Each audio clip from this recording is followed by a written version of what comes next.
Magandang araw po sa inyong lahat, lalong-lalo na po sa inyo, Sir Blair. Ako nga ho pala si Paulo, sumusubaybay sa mga kwentong katatakutan at kababalagan na inyong ibinabahagi sa inyong YouTube channel. Totoong nagbibigay po ito ng aliw sa gaya naming mahihilig sa ganitong klase ng kwento. Kaya naman po, naisip ko pong ibahagi na rin ang kwentong hindi ko inaasahan na mangyayari sa akin. Nagtatrabaho po ako sa Maynila dahil dito ko piniling kalimutan ang mga hindi magagandang nangyari sa buhay ko. Dito ko rin po nakilala ang isang taong naging malapit kong kaibigan, si Alan. Dahil matagal na akong hindi umuwi ng aming probinsya, ay nagplano akong umuwi para magbakasyon. Nang malaman yon ng kaibigan ko, ay nagpumilit siyang sumama sa akin. Ayoko sana, pero nakiusap siya dahil nais din niyang makarating sa ibang probinsya.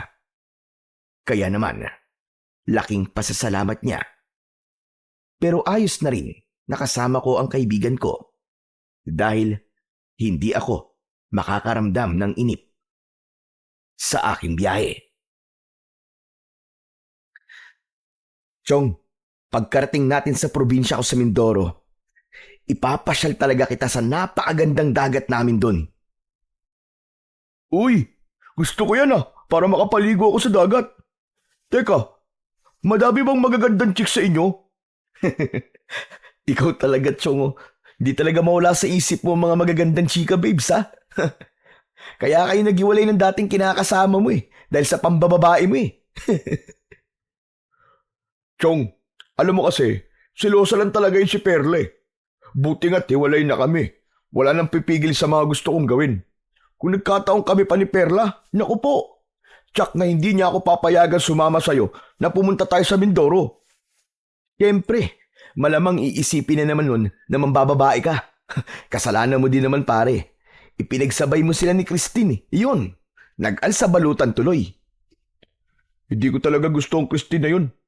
Laro-laro lang naman yun Kahit si Perla, di ko rin siya gusto. Sinong gusto mo? Di yung unang nagpatibok ng puso ko nung nasa high school pa lang ako. Si Sally. Hindi ko pa nga din siya nakakalimutan hanggang ngayon Anak ng tokwa, nagpapatawa ka ba pare?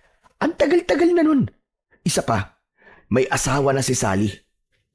Pare, ewan ko ba Pero palagi ko pa rin siya naaalala hanggang ngayon Di ko pa din nakakalimutan ang pinagsamahan namin noon. Kaya ba hanggang ngayon, hindi ka pa nagseseryoso sa mga babae? Ganun ba? Siguro, dahil hindi ko pa nahahanap ang babaeng kagaya ni Sally. Kapag napupunta talaga kay Sally ang usapan, sumiseryoso ka bigla. Siyempre naman. Hanggang ngayon, mahal ko pa rin siya Kahit na marami ng babaeng dumaan sa buhay mo, mahal mo pa rin siya? Oo pare. At alam mo, ikaw man, hindi mo pa nakakalimutan si Maria, di ba? Paano mo nalaman ang tungkol kay Maria? Wala naman ako nababanggit sa tungkol sa kanya. Natatandaan mo ba, nung nalasing ka sa bahay ko? Sinundo ka dun ni Lorna dahil sa kalasingan mo. Nung inaalalayan ka na niya para tumayo, nahulog ang wallet mo sa bulsa mo. Tapos, pinulot yun ng asawa mo. Pero dahil sa sobrang lasing mo, hindi ka na makatayo na maayos. Natumba ka, nabunggo mo siya. Ayun, doon nabitiwan ni Lorna ang wallet mo. Nahulog yun sa sahig. Doon ko nakita ang litrato ni Maria. Pero bakit walang binanggit si Lorna sa akin? Siguro dahil ayaw niyang mag-away pa kayo. Saka alam niyang kaunti na lang ang ilalagi niya sa mundo Dahil nga may sakit siya, di ba? Kaya pinili na lang niya na manahimik. Pero sana pare, sinabi mo pa rin sa akin. Grabe, parang nakakahiya tuloy kay Lorna niyan Pare, nakiusap kasi sa akin si Lorna noon na huwag ko na sabihin sa'yo. Pero dahil ngayong wala na siya at patay na siya, naisip kong baka pwede ko na sabihin sa'yo. Alam mo pre, Napakabait talaga ni Lorna sa akin. Sayang lang, dahil sa hindi ko man lang siya natrato ng tama nung nabubuhay pa siya. Kung naging maganda lang sana ang pag-uumpisa ng relasyon namin, baka mas napahalagaan ko pa si Lorna. Pero, mas minahal mo pa rin si Maria. Oo, dahil siya ang unang babaeng minahal ko eh. At mahal ko pa rin siya hanggang ngayon. Pareho lang pala tayo. May babaeng hanggang ngayon ay mahal na mahal pa rin natin at hindi makalimutan. Yun lang ang pagkakapareho nating dalawa. Dahil ako, kahit na hindi ko nagawang mahalin si Lorna, hindi ako naglukot ng babae nung magkarelasyon pa kami. Pinanindigan ko siya. Pinanindigan? Kahit na napipilitan lang? Oo. Pero sinikap kong mahalin siya. Yun nga lang, hindi ko nagawa eh. Hanggang sa pumanaw siya, hindi ko siya nagawang mahalin. Kaya nga pinakawalan ko na si Perla para makahanap pa siya ng lalaking totoong magmamahal sa kanya. Hindi ko siya kayang itali sa akin dahil hindi ko naman kayang ibigay ng buong puso ko sa kanya eh. Pare, ngayon lang tayo nakapag-usap ng seryoso ulit sa tagal ng panahon ah. Oo nga pare, madalas kalokohan lang ang mga pinag-uusapan natin eh. Eh paano? Loko-loko ka kasi, puro ka biro. Pero pre, seryosong tanong ito. Bukas uuwi tayo sa probinsya nyo. Paano kung makita mo doon si Maria? Anong gagawin mo pre? Bigla kong natigilan sa tanong na yun ni Alan. Napatigil ako sa pag-iempake ng mga damit ko. Napaisip ako sandali. Matagal na panahon na ding hindi ko nakikita si Maria. Mula nang ipagpalit ko siya sa namatay kong asawa. Hindi ko alam kung paano ko siya haharapin dahil masakit ang naging paghihiwalay namin. Kinabukasan, maaga kaming pumunta ni Alan sa istasyon ng bus nang maghahatid sa amin patungo sa pier. Kakaiba ang nararamdaman ko ng mga oras na yon dahil sa naaalala ko pa din ang sinabi sa akin ni Alan kagabi. Ang tanong niya na hindi nagpatulog sa akin ng buong magdamag. Pero anuman ang mangyari, nakahanda ako. Isa pa, namimiss ko na ang lolo at lola ko. Matagal ko na silang hindi nakikita. Huling nagkita kami ay nung kasal ko pa at hindi na nasundan yon. Dahil sa umiiwas nga kong umuwi ng probinsya dahil ayaw kong makitang masaktan si Maria. Dahil sa nagawa ko sa kanya. Ngayong wala na si Lorna, wala nang dahilan para pigilan ko ang aking sarili. Gagawin ko na ang gusto ko, ang makabalik sa probinsya ng Mindoro, kung saan lumaki ako at nagkaisip, kung saan narito ang totoong nilalaman ng puso ko. Dahil hindi panahon ng pagbabakasyon, kaya hindi ganun kadami ang pasahero ng barko. Naging madali rin sa amin ang makasakay. Naglalayag na ang barko at nasa gitna na ito ng dagat. Pinili naming pumunta ng kaibigan kong si Alan sa upper deck ng barkong sinasakyan namin. Kasama ang iba pang pasahero na ibig tignan ang dagat habang umaandar ang barko. Kaya naman, damang-dama namin ang hampas ng malakas at malamig na hangin. Wow, grabe! Nalalasap ko na ang masarap na hangin dala ng dagat. Kaya nga eh, matagal-tagal ko ding hindi naranasan to. Ay, sa wakas, ito na talaga. Makakarating na tayo sa probinsya ko. Salamat pare dahil isinama mo ako sa bakasyon mo to. Ito ang unang beses na nakasakay ako ng barko, baka akalain mo. Talaga? Pero Chong, wala yun. Alam mo namang parang kapatid na ang turing ko sa'yo, di ba? Mula pa nung nagkasama tayo sa trabaho, ikaw lang talaga ang pinagkakatiwalaan ko. Huwag kang mag-alala dahil marami pang susunod. Tuwing magbabakasyon ako dito, isasama kita. Yun, ayos. Aasahan ko yan pare Oo naman. Ako pa ba? Teka nga, kagabi ka pa nagdadrama napapansin ko ah. Ano bang meron sa'yo? Yun ba? Siguro dahil masaya lang talaga ako. Saka ang ganda pala dito sa gitna ng dagat, no? Talagang mapapasenti ka. Sus, tigilan mo na nga yan. Di bagay sa'yo ang corny mo. Mga gwapo lang ba ang pwede magdrama? Kau talaga, oo. Oo naman, yung mga kagaya ko. Mana yata ako sa lolo ko. Nasa lahi namin ang magagandang lalaki, baka akala mo. Baka lolo mo lang ang magandang lalaki, pero ikaw pare, nako, malabo yun. Teka. Papakita ko sa'yo. May larawan ako ng lolo ko dito sa pitaka ko eh. Patutunayan ko yan sa'yo. Inilabas ko mula sa pitaka ko ang larawan ng lolo at lola ko. Saka inabot ko yun kay Alan.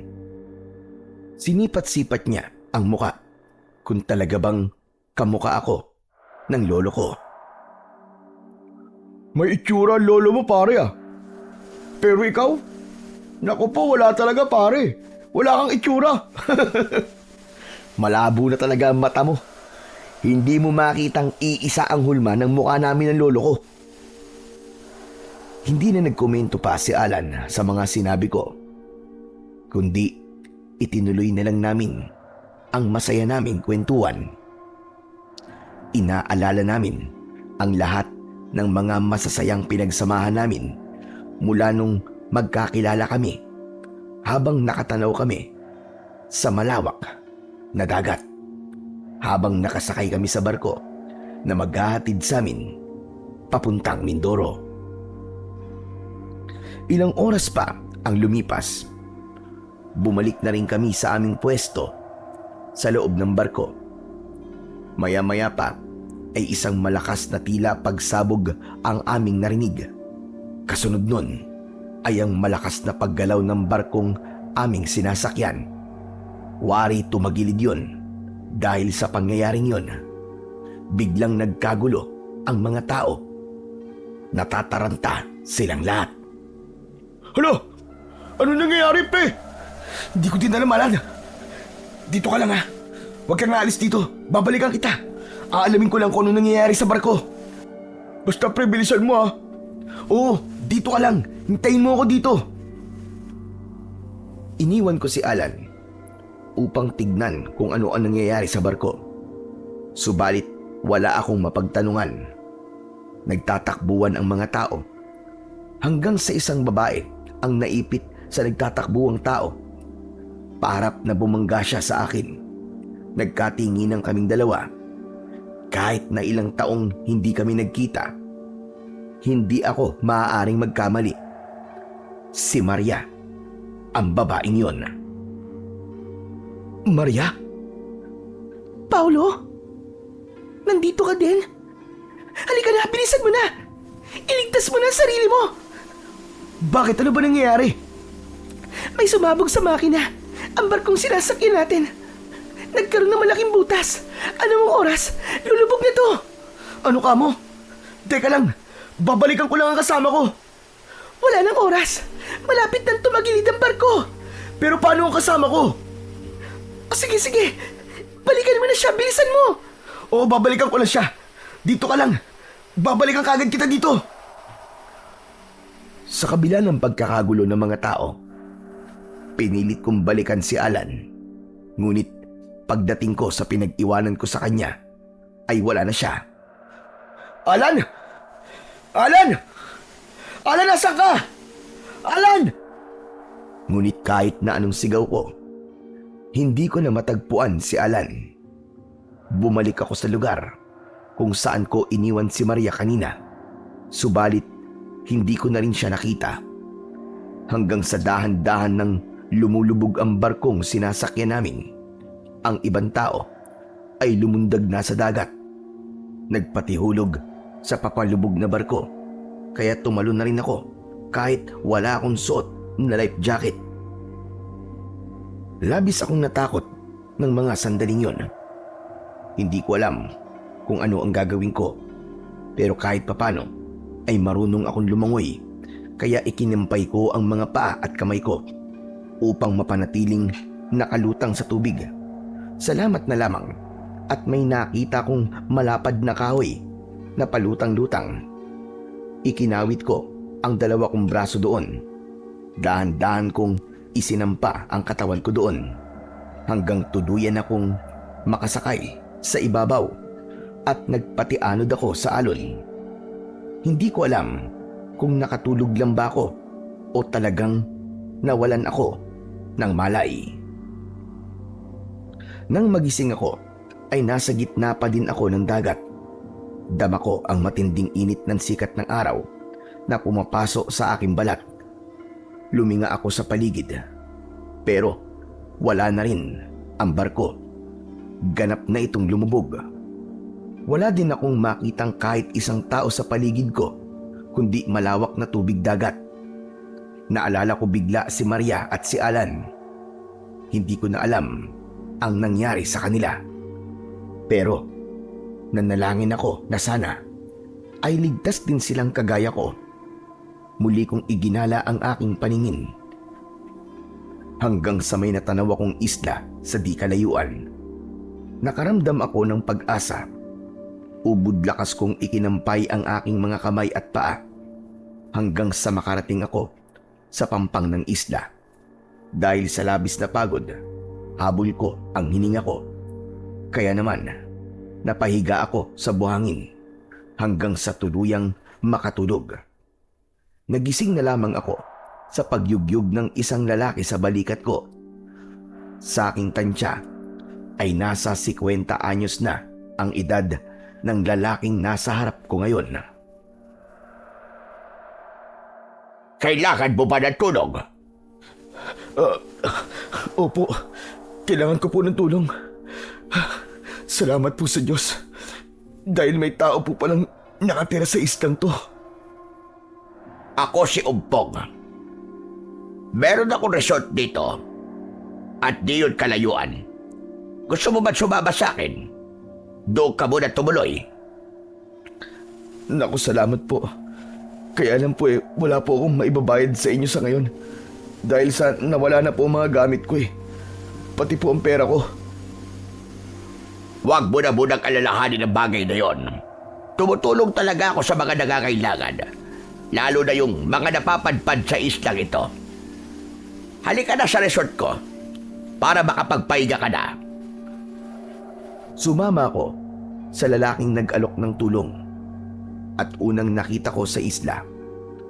Mukha kasi siyang mabait at isa pa, talagang kailangan ko ng tulong ng mga sandaling yon. Dinala niya ako sa kanyang resort. Sa labas nito ay hindi mo aakalaing isa tong resort sapagkat mataas ang bakod. Halos hindi matanaw ng mga tao ang loob nito. Kaya nag-alinlangan akong pumasok sa loob.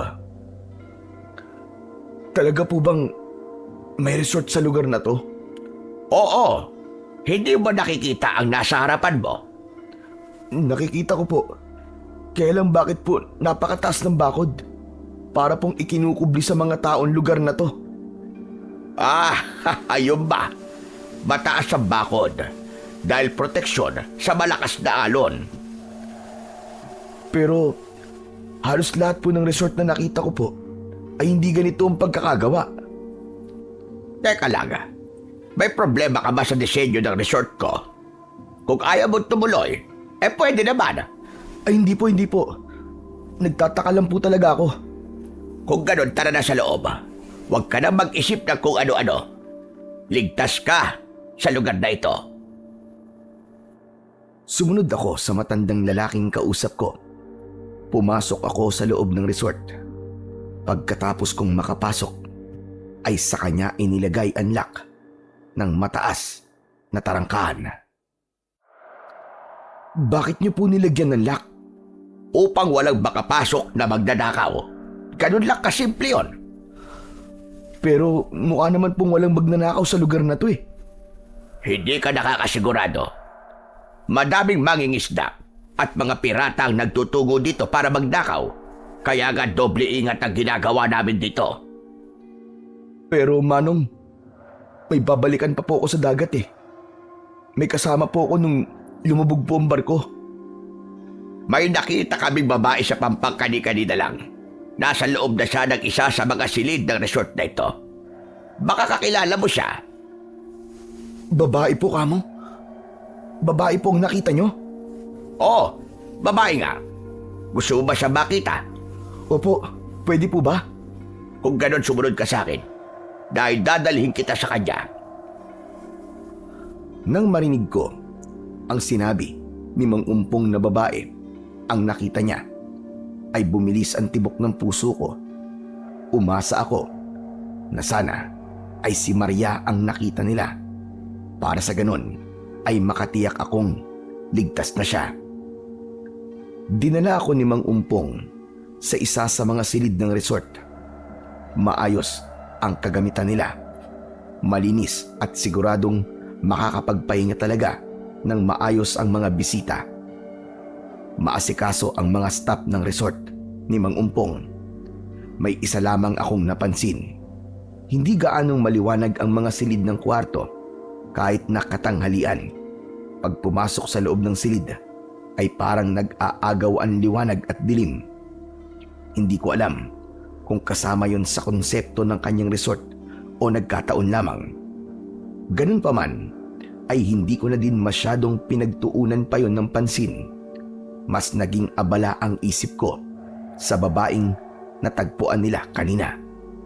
Nakahiga siya at natutulog sa papag na higaan na nakalagay sa pinakasentro ng silid. Nakahinga ako ng maluwag nang makilala ko ang babaeng sinasabi ni Mang Umpong na iniligtas niya. Hindi ako maaaring magkamali. Si Maria yon, ang babaeng naging paksa ng usapan namin ni Alan. Pero nasan na kaya ang kaibigan ko? Saan kaya ito napadpad? Sana nga lang ay ligtas din katulad namin ni Maria.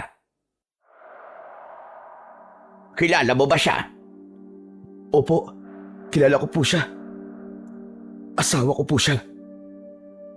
Nagsinungaling ako sa matandang lalaking kausap ko. Hindi ko sinabi sa kanya kung ano ang totoo. Aba, tignan mo nga naman. Talagang itinadhana kayong dalawa. Sa iisang lugar lamang kayo napadpad. Kahit na lumubog pa ang barkong sinasakyan nyo sa laot, pinagtagpo pa din kayong mag-asawa. Paano niyo po nalaman ang tungkol po sa lumubog na barko? Wala pa po akong sinasabi sa inyo Dahil kanina pa usap-usapan nyo ng mga staff ko. Ganun po ba? Paano po nila nalaman? Malayo po sa kabihas na ng isla pong ito. Matagal na kami sa lugar na to. Sanay na kami dito. Kaya nga may mga pamamaraan kami kung paano makakasagap ng balita sa bayan. Kahit sa kabilang isla pa. Hindi tatagal ang negosyo ko dito kung pahuli-huli kami sa balita. Kung wala kang itatanong pa, aalis na muna ako. Ang staff ko na lamang ang magdadala ng ibang kailangan ninyo. Hindi na ako nagtanong pang muli kay Mang Umpong sapagkat napapansin kong nakakaramdam na siya ng inis sa bawat tanong ko sa kanya. Ang mahalaga lang sa akin ng mga sandaling yon, natiyak kong ligtas si Maria. Kasama ko siya sa iisang silid. May pagkakataong makausap siya ng sarilingan. Naupo ako sa upuan sa gilid ng papag na higaan. Naghintay ako na magising si Maria. Nang mapansin ko na gumagalaw na ang kanyang mga kamay, tumayo ako sa upuan. Saka lumapit ako sa higaan niya. Kaya nang magmulat siya ng mga mata, ako ang una niyang nakita. Nagulat siya kaya agad siyang bumangon sa higaan. Paulo? Bakit ka nandito? Teka, nasaan ako? Anong lugar ito?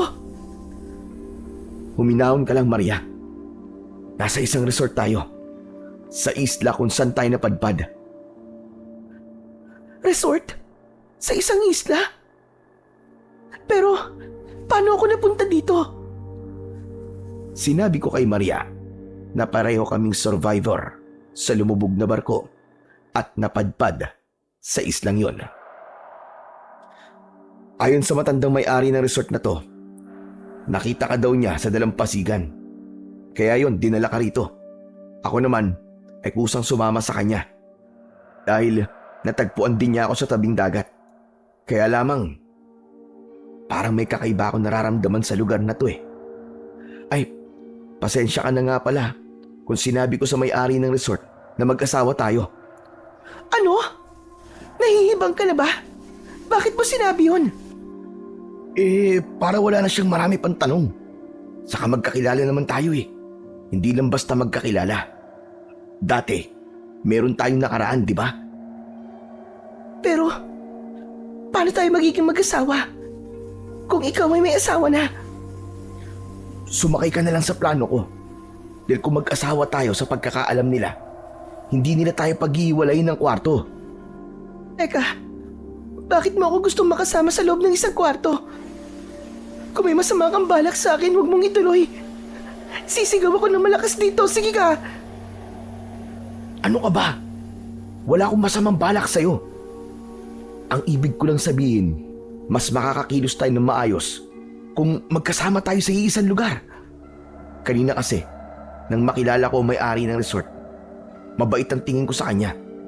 Pero nung nakapasok na ako dito sa loob ng resort, nakaramdam na ako ng kakaiba sa kanya. Kung ano-anong palusot pa ang sinasabi mo dyan, bakit hindi ka nila magsabi ng totoo? Nagsasabi ako ng totoo sa'yo. Matagal ka ng sinungaling, kaya hindi ako naniniwala sa'yo. Maria, alam kong galit ka sa akin, okay? Pero sa sitwasyon natin ngayon, kailangan nating magtulungan. Ay nako, ewan ko sa'yo. Bahala ka sa buhay mo. Maria naman, makinig ka naman sa akin kahit ngayon lang. Ayoko makinig sa'yo. Hindi ako makikinig sa'yo kahit kailan. Dahil hindi ako naniniwala sa'yo. Maria, ano ba? Kailangan nating isang tabi ang mga nangyari nun para makaalis tayo sa islang to. Simple lang naman ang solusyon dyan eh. Humingi tayo ng tulong sa mga may-ari ng resort na to. Humingi tayo ng tulong kung paano tayo makakaalis sa lugar na to. Yun lang yun. Yun ay kung tutulungan talaga nila tayo. Akmang lalabas na sana ng kwarto si Maria. Pero hinila ko siya. Hindi siya maaaring umalis mag-isa. Subalit bigla siyang natumba. Kaya napayakap ako sa kanya. Ito ang tagpong naabutan ni Mang Umpong nang biglang bumukas ang pinto. Nako, pasensya na kayo. Hindi ko sinasadya. Kayo pala Mang Umpong. Ayos lang po. Ano po bang kailangan nyo? Dinalhan ko kayo ng pabalit ninyong damit. Saka iba pang mga kailangan nyo. Kaya lang, nagkamali yata ako ng tiyempo. Di naman po Mang Umpong, tamang-tama lang po ang dating nyo. Salamat po sa pag-aasikaso nyo sa amin. Bukal sa loob ko ang pagtulong. Kaya hindi nyo na kailangan magpasalamat sa akin. Nakahanda na pala ang pagkain nyo sa labas. Hindi na namin ihahatid dito. Kaya sumunod na kayo sa may kusina kung tapos na kayo magbihis. Paano po namin malalaman kung nasan po ang kusina, Mang Umpong? Oo nga pala. Doon, sa pinakadulong silid, may makikita kayong staff doon. Magtanong lang kayo sa kanila. Dadalhin nila kayo sa kusina. Ang lawak po pala ng resort nyo, Mang Umpong. Pero parang wala po akong nakikitang bisita. Dahil karamihan sa kanila ay nagpapahinga. Saka kung mapapansin mo, tago sa mga tao ang lugar na ito. Tanging mga mayayaman lamang ang kayang makapunta sa lugar na ito. Dahil walang bangkang pwedeng maghatid sa kanila dito. Kung ganun, paano po nakakapunta dito ang mga bisita ninyo? Sa pamamagitan ng helicopter na kanilang nirerentahan o kaya ay mga sariling yate. May lapagan ng helicopter sa resort na ito. Maliban doon, wala nang ibang paraan para makapunta dito. Yung mga staff nyo po, paano po sila nakakauwi sa kanilang pamilya? May isang silid na nakalaan para sa mga nagtatrabaho dito sa resort ko. Isang beses isang buwan lang sila kung umuwi. Sinusundo sila gamit ang bangkang dimotor ng mga kamag-anak nila. Ibig sabihin, kung may susundo na pong pamilya ng empleyado nyo, doon pa lang po kami maaaring sumabay sa kanila papunta sa bayan? Ganun na nga. Ngunit maghihintay pa tayo ng halos isang buwan. Ano? Isang buwan po? Aba, napakatagal naman po nun. Kailangan na po namin makauwi ng asawa ko. Wala na po bang ibang paraan, Mang Umpong? Kinalulungkot ko, wala nang ibang paraan. Maliban na lamang kung lalagawin niyo ang laot para makatawid sa karagatan. Nakakahiya po sa inyo kung ganun po kami katagal mamamalagi dito sa resort nyo po. Walang problema yun kung yun ang inaalala nyo. Saka, magandang pagkakataon na din ito para makapagsarili lang kayong mag-asawa. Kayo ba ay may anak na? Wala pa po eh. Bagong kasal lang po kami. Pulot gata pa lang po ito namin. Ganun pa. Kaya pala naglalambigan kayo nang naabutan ko kayo. O siya, sige, aalis ako. Para hindi na ako makaistorbo sa inyong dalawa. Nang makaalis na si Mang Umpong, sunod-sunod na suntok ang inabot ko kay Maria. Doon niya inilabas ang inis na nararamdaman niya sa akin. Napakasinungaling mo talaga kahit kailan. Sino nagbigay sa'yo ng permiso para magsimiwaling ng gano'n na? Lalo lamang nilang inisip na magkasawa nga talaga tayo. Ano ba, Maria? Tumigil ka na nga, nasasaktan na ako. Tama na! Tama na, Maria! Masasaktan ka talaga sa akin dahil siraulo ka. Hindi mo ba napansin na may kakaiba kay Mang Umpong? Wala ako napansin sa kanya. Dahil gustong gusto ko na siyang umalis kanina pa. Para masapa kita. Kung lalawakan mo lamang ang pangunawa mo, Maria, maiintindihan mo ang ibig kong sabihin. Tulad ng sabi ko sa iyo kanina, kalimutan mo muna ang galit mo sa akin. Ang isipin mo muna ngayon ay kung paano tayo makakaalis sa lugar na to. Dahil alam kong may paraan pa. Hindi niya lang sinasabi sa atin. Sa mga sinabi kong yon kay Maria, ay tila kumalma siya sa kaunti-unting nakinig sa akin. Ano bang plano mo? Itutuloy natin ang pagpapanggap na mag-asawa tayo. Pagkatapos ay magmamanman tayo sa mga kinikilos nila. Hindi tayo maaaring maghiwalay. Dahil nga tulad ng sinabi ko sa'yo, mas makakakilos tayo ng maluwag kung magkasama tayo. Teka nga, bakit kasi ang sama ng iniisip mo kay Mang Umpong? Siya na nga yung tumutulong sa atin eh. Ewan ko, hindi ko alam. Basta ang alam ko lang, masama talaga ang kutob ko sa kanya. Maria, please naman makisama ka naman sa akin, pakiusap. O sige, sasakay ako sa pagpapanggap na to ha. Pero ngayon lang to. Oras na makaalis na tayo dito sa isla. Kakalimutan na ulit kita. Hindi na ako muli pang umimik sa mga sinabing niya ni Maria. Naisip ko kasing matindi pa rin talaga ang galit niya sa akin. Hindi niya pa ako napapatawad dahil sa nangyari at kasalanan ko sa kanya sa nakaraan. O ano? Bigla ka na tahimik dyan. Halika na. Pumunta na tayo sa kusina. Nagugutom na ako. Tahimik lang akong nakasunod kay Maria habang papunta kami sa kusina. Nang makarating kami sa dulong bahagi ng resort, ay isang lalaki ang aming nakita. Siya ang pinagtanungan namin. Agad naman niya kaming iginiya sa daan. Habang patungo kami roon, tahimik kong pinagmasdan ang lalaking empleyado ni Mang Umpong. Malalim ang mga mata nito at maraming bulok ng ngipin. Nakita ko yon nang nginitian niya kami. Hindi normal para isang tao ang anyo ng lalaki. Tila ba puyat siya palagi o hindi talaga natutulog sa gabi. Para bang adik. Sa mga nadaanan naming iba pang empleyado, ay yun din ang una kong napansin.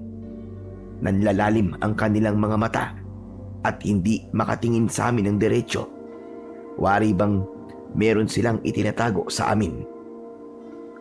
Malayo-layo pa kami sa kusina ay may naamoy na ako na hindi ko nagustuhan. Amoy malansang karne. Hindi ko kinaya ang amoy, kaya kahit wala pa kami sa kusina ay naduwal na ako. Hoy, Paulo! Ano ba nangyayari sa'yo? Paulo! May masakit ba sa'yo? Wala to, Maria. Bigla lang sumama ang sikmura ko. Marahil ay dahil sa naamoy mo. Ang baboy rabog hinuli ko kanina. Ay, kayo po pala, Mang Umpong. Nakakagulat naman po kayo. Bigla-bigla na lamang po kayong sumusulpot. Pasensya ka na. Galing kasi ako sa kusina. Dinala ko doon ang nahuli kong baboy rabo na kinatay ko na rin. Nakita ko kayo, kaya nilapitan ko kayo. Doon po sana kami papunta, kaya alam po. Sumama po ang pakiramdam ni Paulo. Dito na muna kayo sa terasa. Dito ko nalang dadalhin ang pagkain ninyo. Labis ang sama ng pakiramdam ko ng mga oras na yon. Kaya naman, hindi na ako makapagsalita pa. Parang gusto kong mawalan ng malay. Subalit, pilit akong nagpapakatatag. At hindi ako pwedeng manghina sa sitwasyon namin ngayon ni Maria. Salamat, Maria. Kahit nagalit ka sa akin, inalagaan mo pa din ako. Hindi ko matitiis na hindi ka alagaan. Lalo na ngayon. Ganyan naman talaga ang mag-asawa. Nagkakatampuan man, pero inaasikaso pa din ang isa't isa. Ala, nakabalik na po agad kayo. Parang kakaalis nyo lang po ha. Hindi nga po namin namalayan ang yapak nyo pagalis at pagbalik. Ganito talaga kami dito. Sanay kami sa trabaho, kaya maliksi ang katawan namin. Ganun po ba? Pero sobrang bilis naman po yata. Dahil alam kong gutom na kayo, kaya binilisan ko ng kilos. Hala, sige na. Kumain na kayo mag-asawa. Tinignan ko ang dinilang pagkain sa amin ni Mang Umpong. Itsura pa lang nito ay hindi ko na mawari. Subalit gustong bumaliktad ang sikmura ko. Tila ba hindi karne ng hayop ang daladala niya dahil sa kakaibang amoy nito. Kahit nasa plato na ito at luto na, naaamoy ko pa din ang lansa. Pwede po bang tinapay at gatas na lang po ang ibigay niyo sa amin? Pero mas lalakas ang katawan mo kung ito ang kakainin mo. Mang Umpong, hindi ko po kaya eh. Bakit naman hindi? Dahil nga po sumasakit po ang sikmura ko. Mabigat po para sa tiyan ko kung karne po ang kakainin ko. Ikaw din ba, Maria? Ayaw mo kumain ng karne? Opo, Mang Umpong. Tinapay at gatas na lang din po ang sakin, kung pwede. Kung ganon, yun na muna ang iahanda kong pagkain para sa inyo. Sandali lang. Babalik ako. Antayin nyo lang ako. Nakakahiyaman dahil naging mapili pa kami ni Maria sa pagkain. Kaya nga lang, hindi ko talaga kayang kainin ang pagkain dinala sa amin ni Mang Umpong. Nakahinga ako ng maluwag nang umalis na ang matanda para kumuha ng hiling naming pagkain. Kahit na anong mangyari, Maria, hindi tayo kakain ng karning ihahanda nila sa atin. Nagkakaintindihan ba tayo? Tama ka, Paulo. Ngayon naiintindihan ko na. May kakaiba nga sa mga tao sa resort na to. Kailangan mo magpalakas para makaalis na agad tayo dito. Oo, Maria. Dahil hindi tayo maaaring magtagal sa lugar na ito. Nang matanaw namin na pabalik na sa terasa si Mang Umpong, tumigil na kami sa pag-uusap ni Maria. Ayaw naming isipin ni Mang Umpong na may kakaiba na kaming nararamdaman sa kanila. Oh, eto na. Narito na ang pagkaing hiniling ninyo. Tinapay at gatas. Ubusin nyo yan, ha? Lalo ka na, Paulo. Ngumiti lang ako ng bagya sa sinabing yon ni Mang Umpong. Pagkatapos niyang maisilbi sa amin ang pagkain, umalis na rin ito kaagad. Nakita namin na lumabas siya ng pintuan ng tarangkahan kung saan kami pumasok kanina. Dahil nga nasa labas siya, inisip kong hindi na nakalak ang pinto, kaya lumapit ako doon. Sumunod naman sa akin si Maria. Itinulak ko ang pinto, subalit hindi yun bumukas. May pumipigil na harang sa likod ng pinto. Bakit hindi bumukas, Paulo? Nakalak ang pinto mula sa labas. Ano? Kung ganun, wala talaga siyang balak na palabasin tayo rito. Pero bakit kaya? Hindi ko rin alam, Maria. Kaya mula ngayon, magiging maingat na tayo sa mga kilos natin. Kailangan natin makaisip ng paraan para makaalis na agad tayo dito. May naisip na akong paraan, Maria. Paano? Anong gagawin natin? Basta mamaya sasabihin ko sa'yo pag nasa kwarto na tayo. Kaya halika na. Bumalik na tayo doon. Eksaktong alis namin sa pinto ng tarangkahan nang biglang bumukasyon. Pumasok ron si Mang Umpong. Nakangiti siya habang nakatingin sa amin ni Maria. Napansin ko ang itim na plastik na bitbit niya.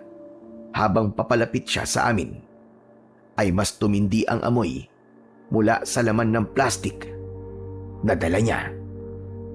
Kumusta kayo? Nabusog ba kayo sa kinain nyo? Opo, Mang Umpong. Salamat po sa pinakain niyo po sa amin. Walang anuman. Sige, kung tapos na kayo kumain, bumalik na kayo sa kwarto nyo. Magpahinga na muna kayo. Meron lang akong aasikasuhin ngayong gabi. Huwag niyo na po kaming alalahanin ng asawa ko, Mang Umpong. Kaya na po namin ang sarili namin. Mabuti kung ganon. O sige, mauuna na ako sa inyo. Pagkatapos noon, ay tumalikod na si Mang Umpong saka nagpatuloy sa paglalakad. Subalit nakakailang hakbang pa lang siya, naisipan nitong bumalik. Bakit po kayo bumalik, Mang Umpong? Naalala ko, may alak akong iniwan sa tokador na kwarto nyo. Pwede nyong inumin yon kung gusto nyo. Alam kong kailangan nyo ng pampagana. Kayo talaga, Mang Umpong, oh. Kung ano-ano pong kalokohan pong naiisip nyo eh. Libre yon, kaya samantalahin nyo na. Mukhang makakarami kami nito mamaya, Mang Umpong ah. Galingan mo, bata. Dapat makabuo kagad kayo ng misis mo. Tila ba may kakaibang ibig sabihin ang mga salitang yon sa pandinig ko. Subalit, hindi ko na lang muna pinansin yon. Dahil mas pinagtuunan ko ng atensyon ay ang dala niyang nasa itim na plastic bag. Gusto kong malaman kung ano ang laman nun. Malansa ang amoy na para bang katulad sa amoy na naamoy ko kanina nung papalapit kami sa kusina. Natitiyak kong may kakaiba silang ginagawa sa resort na yon, lalo na't tagong-tago ang lugar na yon. Ang mga sinasabi nilang bisita ay wala naman kaming nakikita ni isa. Natigil lamang ang pagmumuni-muni ko nang biglang nagsalita si Maria. Halika na, Paulo. Bumalik na tayo sa kwarto. Bahagya akong tumango kay Maria. Kasunod nun ay sumunod ako sa kanya sa paglalakad.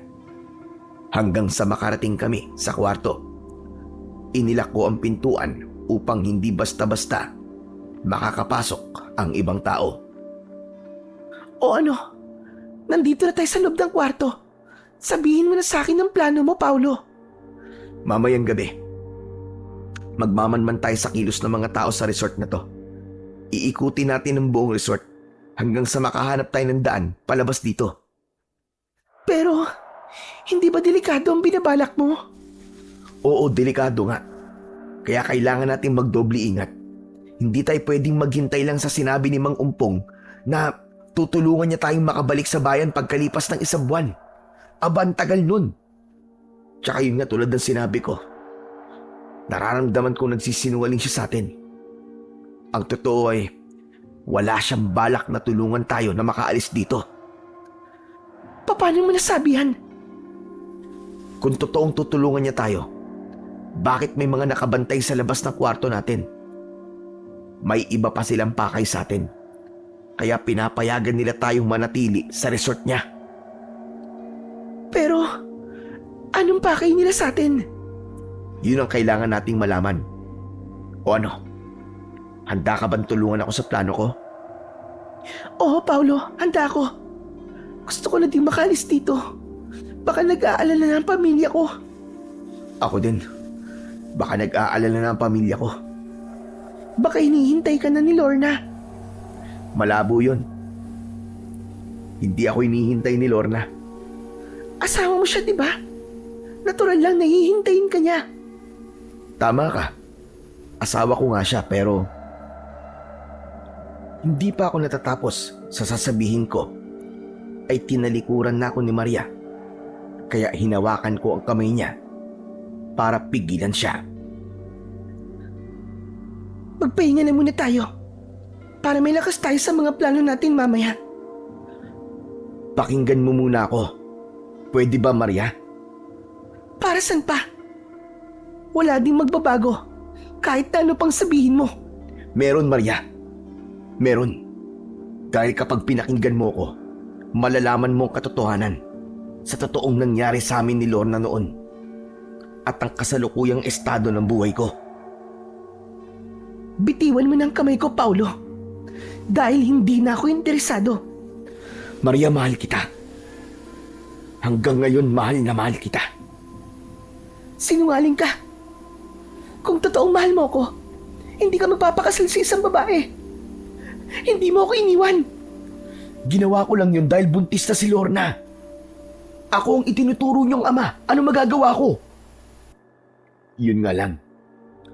Namatay ang bata nang ipinanganak niya. At si Lorna naman, nang malapit na siyang mamatay, doon niya lang inamin sa akin na hindi ako ang ama ng ipinagbuntis niya. Anong sabi mo? Patay na si Lorna? Oo, Maria. Patay na siya. Nagkaroon siya ng malubhang sakit. Magdadalawang taon na rin ang nakalipas. Sorry. Hindi ko alam. Paano hindi mo alam? Malapit lang sa bahay ng mga magulang mo ang bahay ng magulang ni Lorna. Kaya imposible namang hindi mo alam yun. Pagkatapos kasi ng kasal mo, umalis ako ng probinsya. Nagtungo ako ng Maynila. Ngayon lang din ako bumalik dito sa probinsya. Habang nasa Maynila ako, sinabi ko kay nanay na huwag na magkwento ng kung ano-ano tungkol sa amin. Kaya pala. Pero ngayong alam mo na ang totoo. Mapapatawad mo na ba ako, Maria? Alam kong nagkamali ako sa iyo noon. Kaya humihingi ako ng tawad sa iyo. Ayokong isipin mo na yan sa ngayon. Ang gusto ko ay makaalis na kagad tayo sa lugar na to. May isang tanong na lang sana ako sa iyo, Maria. Ano yun? May asawa ka na ba? O may minamahal ka na ba? Wala akong asawa. At lalong wala akong minamahal. Alam mo kung bakit? Dahil yan sa'yo pisit ka. Dahil natakot na ako magmahal. Ayokong maiwan muli at masaktan. Patawarin mo ko, Maria. Pero maniwala ka sa akin. Hanggang ngayon, mahal pa rin kita. Bago ako umuwi ng probinsya, ikaw kaagad ang nasa isip ko. Ikaw ang gusto kong unang puntahan. Kaya nga nung makita kita sa barko, napakasaya ko. Kaya nga nung sinabi ni Mang Umpong na may babaeng nakita siya sa Pampang, ikaw kaagad ang naisip ko. Nag-alala ako ng gusto sa'yo. Baka kung napano ka na. Kaya sumama kaagad ako sa kanya. Ano pa nang gusto mong palabasin? Maria, nag-aalala ako sa'yo ng gusto. Hindi ko kaya mapahamak at mawala kang muli sa akin. Kaya nung makumpirma kong ikaw ngayon, hindi na ako umalis sa tabi mo. hanggang sa magising ka. Hindi ko alam kung kaya ko bang paniwalaan lahat ng sinasabi mo ngayon. Pakiusap, Maria. Paniwalaan mo naman sana ako. Dahil totoo lahat ng sinasabi ko sa'yo. Mahal na mahal kita hanggang ngayon. Walang nagbago sa nararamdaman ko para sa'yo. Hindi na muli pang nagsalita si Maria. Sa halip, naglakad siya patungo sa bintana ng kwartong kinaroroonan namin. Sinundan ko siya dahil gusto kong makumbinsi siya para paniwalaan niya ako. Subalit, habang nakatanaw kami sa labas ng bintana, nagip ng aking paningin ang pagtakbo ni Mang Umpong patungo sa malaking puno na hindi kalayuan sa aming kwarto. Mula sa punong pinuntahan ni Mang Umpong, hindi ko na siya natanaw. Saka lumabas naman ang isang baboy. Nakapagtataka sapagkat imposibleng magkaroon ng baboy doon. Saka lumipas na ang ilang minuto, subalit hindi pa rin lumalabas sa punong pinagkublihan si Mang Umpong. Hindi man ako gaanong sigurado sa nakita ko dahil nag-aagaw na ang dilim at liwanag ng mga sandaling yon. Subalit mas pinatindi nito ang kakaibang nararamdaman ko sa paligid. Nakita mo ba nakita ko, Maria? Oo, Paulo. Nakita ko. Ayos ka lang ba? Parang namumutla ka. Natakot ako bigla, Paulo. Hindi kaya mga aswang ang tao dito sa resort? Bakit mo naman naisip yan? Yung baboy na lumabas sa puno. Malamang siya din si Mang Umpong. May kakayahang magbago ng anyong isang aswang. Natatandaan ko ngang sinabi din yan sa akin noon ng lolo ko. Paulo, anong gagawin natin ngayon? Natatakot ako. Huwag ka matakot. Magpanggap tayo sa harap nila. Magkukunwari tayong walang alam. Sa ganun, mas makakagawa tayo ng paraan para makatakas dito. Pero paano kung mahalata nila tayo? Natatakot ako sa posibleng mangyari. Huwag kang mag-alala, Maria. Hinding-hindi kita pababayaan. Paulo, magtitiwala ako sa iyo ngayon. Pero wag mo na sana akong bibiguin pa. Kapag nakaalis na tayo dito, saka ko sasabihin sa iyo lahat ng nangyari sa buhay ko. Pinanghawakan ko ang sinabing yun ni Maria. Handa ko siyang protektahan, hindi lamang dahil sa gusto kong malaman ang nakaraan niya pagkatapos ng pag-iwan ko sa kanya. Subalit, gusto kong patunayan na totoong mahal ko siya. Padilim ng paligid. Kung totoong aswang nga mga tao dito sa resort, mas kailangan natin na mag-ingat. Lagyan kaya natin ng harang ang pinto para hindi sila makapasok dito sa kwarto. Hindi yun maaari. Hindi tayo pwedeng magtago na lang dito. Kailangan natin silang harapin. Paano nga natin gagawin yun? Wala tayong panlaban sa kanila. Lalabas tayo sa kwartong to. Maghahanap tayo ng paraan.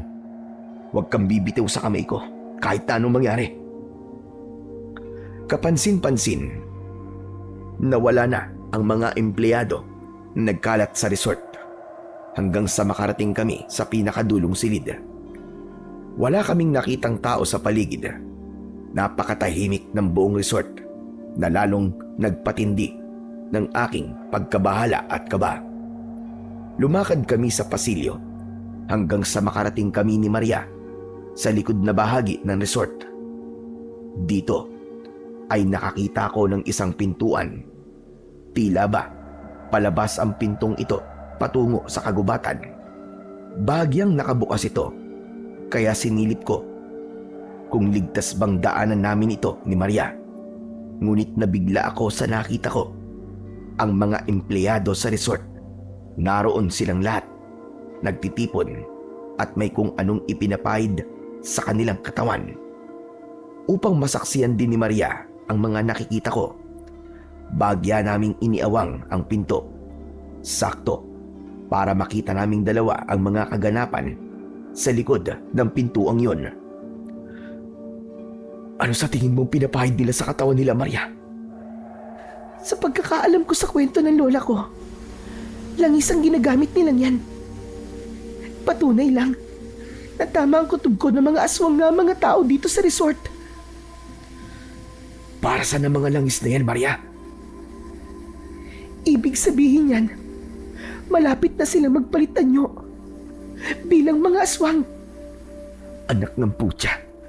Kung ganun delikado ang buhay natin dalawa. Kaya nga halika na. Humanap na tayo ng iba pang posibleng daanan natin palabas itong resort. Dali! Habang papaalis kami ni Maria, hindi sinasadyang may naapakan akong nakausling bato sa lupa. Sanhi. Para mawalan ako ng balanse at matumba. Tumama ang ulo ko sa pintuan. Nagdulot yun ng ingay. Dahilan para lumingon sa kinaroroonan namin ang mga nilalang na naroon. Nagtama ang mga mata ko sa mga mata ng mga aswang na empleyado. Nakakatakot ang mga tingin nila sa amin ni Maria.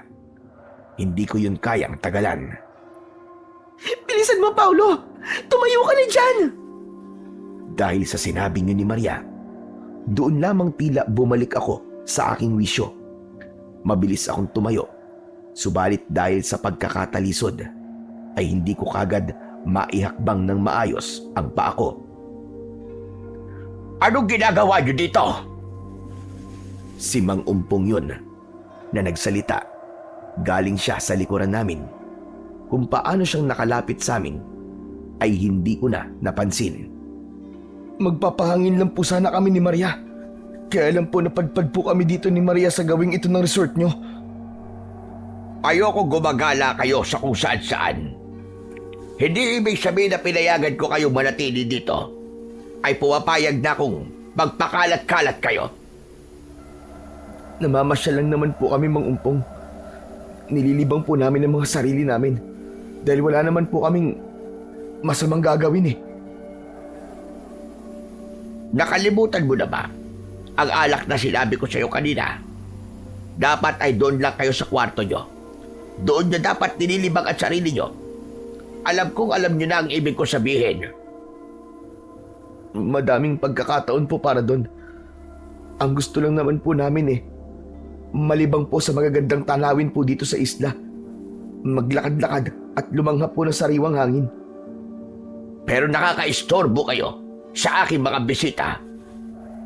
Ho, wala po kaming nakikitang bisita rito sa resort na to. Mukhang kami nga po lang ni Maria ang tao po sa lugar na to eh. Kung ganon, alam niyo na pala ang sikreto namin.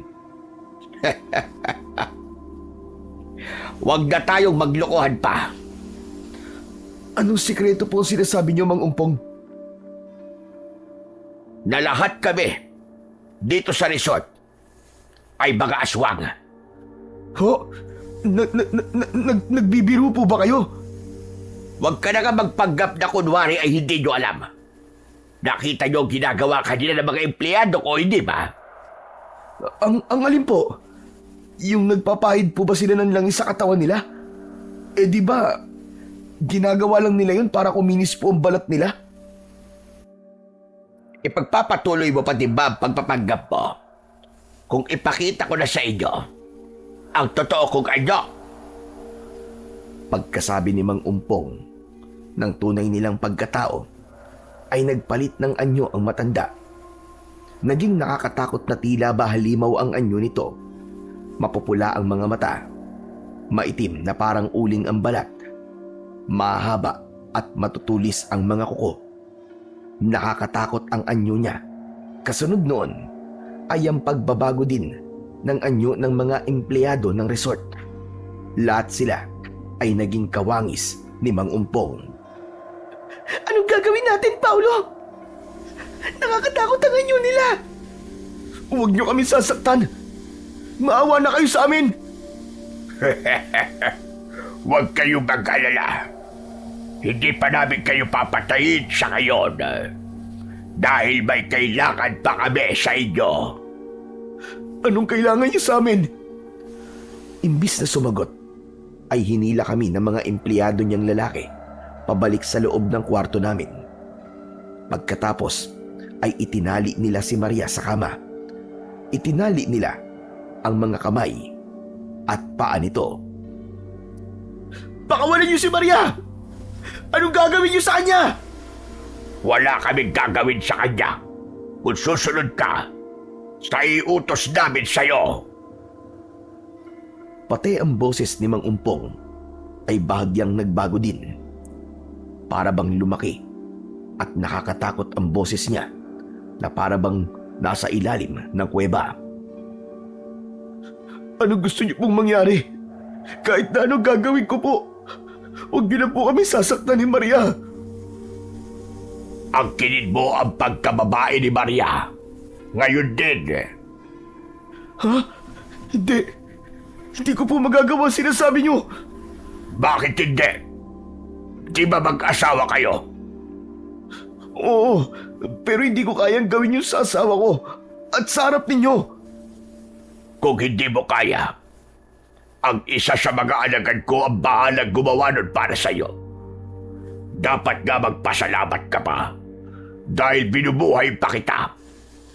Binibigyan ng pagkakataon na ikaw mismo ang gumalaw sa asawa mo. Dahil pwede namang patayin ka na lamang namin pagkatapos ay pagpasapasaan ng mga alagad ko ang asawa mo. Hanggang sa makabuo siya ng sanggol. Ano ba talaga ang balak mo sa amin? Ang gusto lang namin ay mabuntis ang asawa mo at mga anak. Dahil ang sanggol na yun ang magiging susi para mas lumakas ang aming pangangatawan.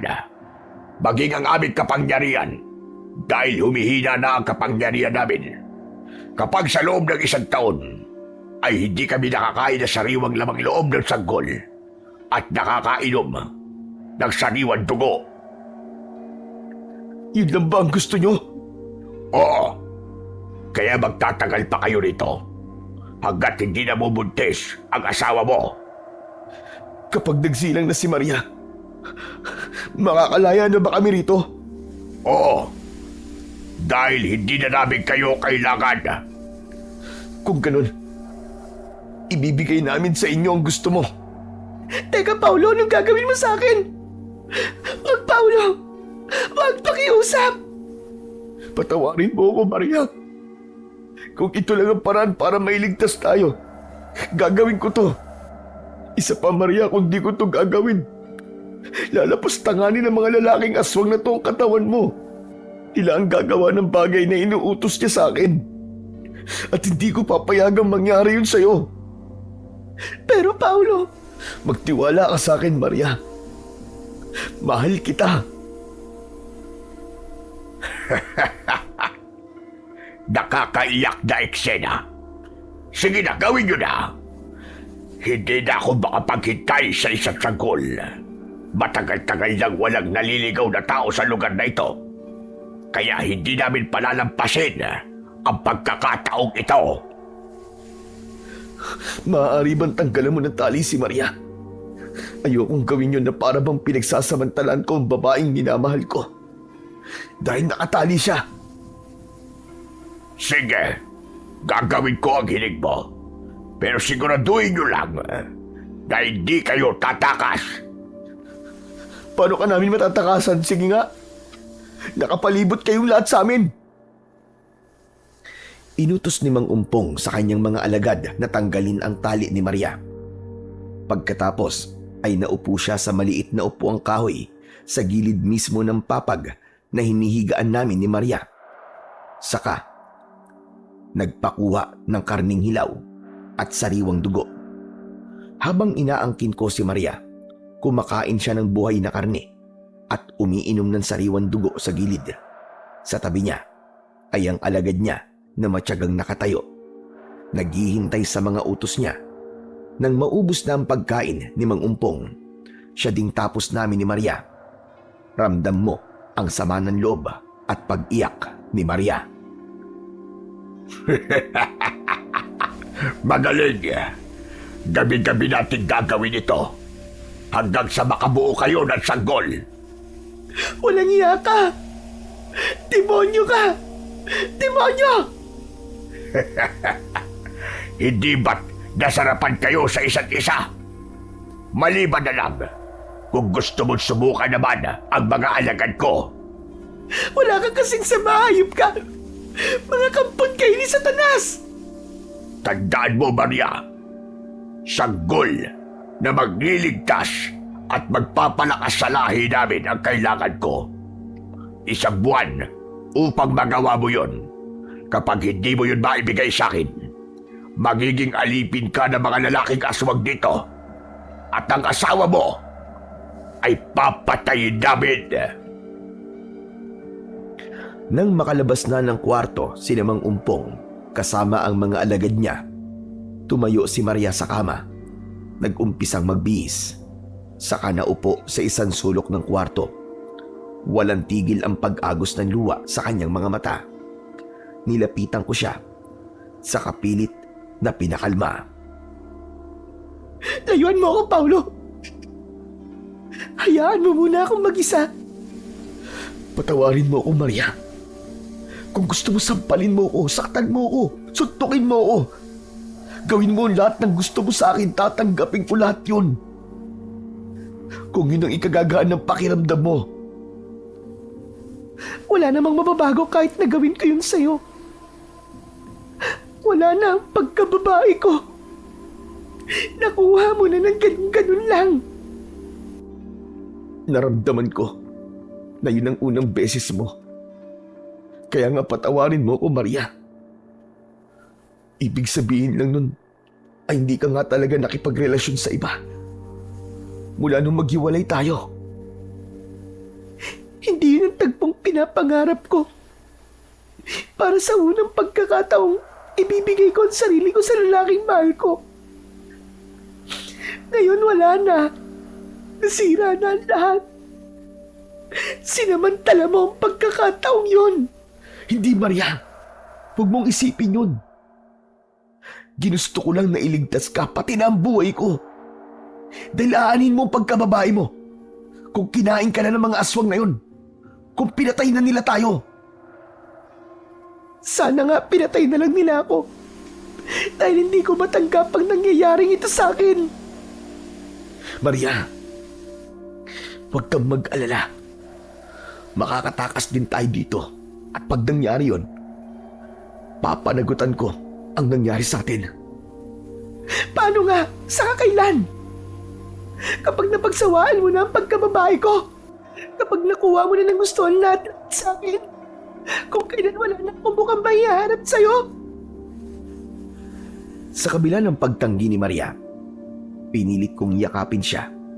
Gusto kong maramdaman niyang mahal ko siya kahit na sa ganoong paraan may namagitan sa amin. Para sa akin ay hindi nababawasan ang pagkababae niya. Nang gabing yon, hinayaan ko lang na makatulog si Maria.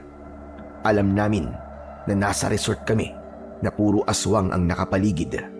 Pero tiyak kaming ligtas kami ng gabing yon. At sa mga susunod pang gabi, hindi nila kami papatayin hanggat hindi nagbubunga ang ginawa namin ni Maria.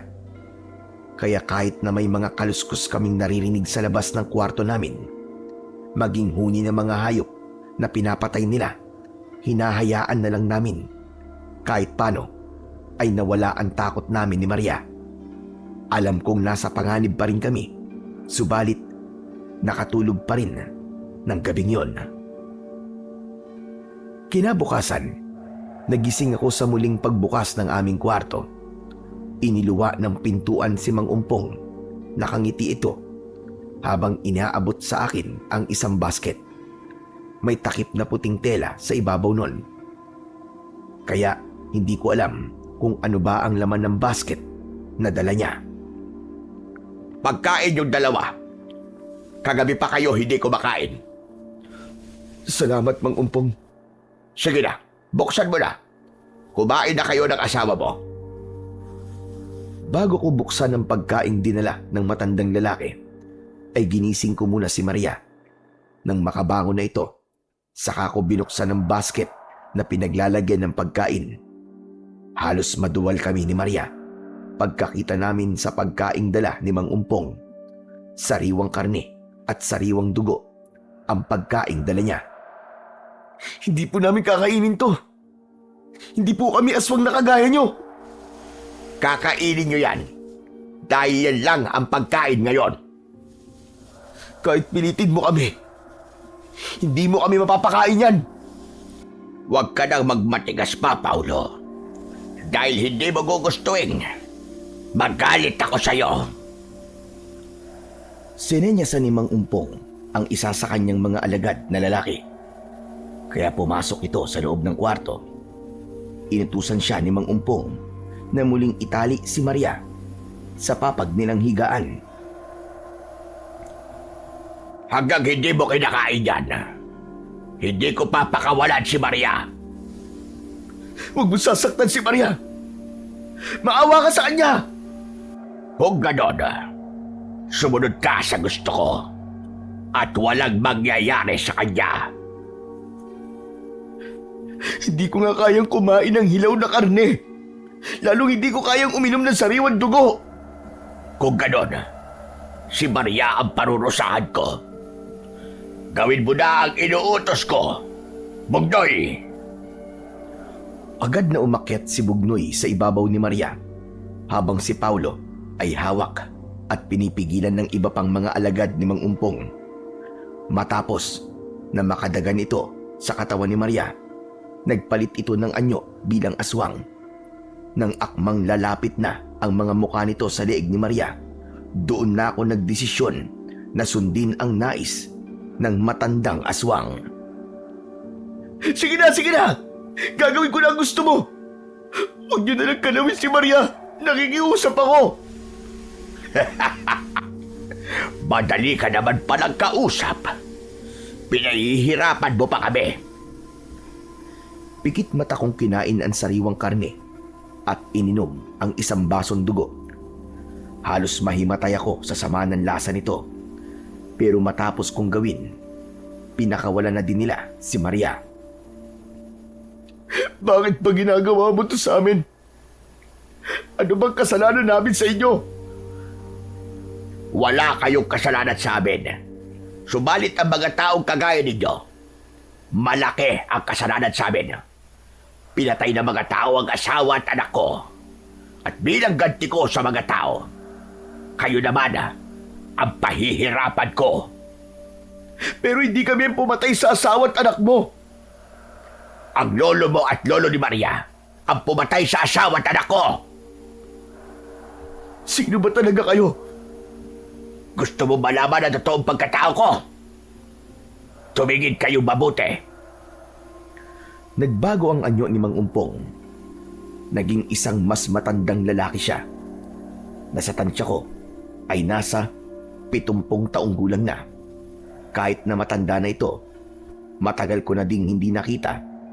Alam kong si Mang Ambo ang lalaking nasa harapan ko. Mang Ambo? Mang Ambo, kayo ba talaga yan?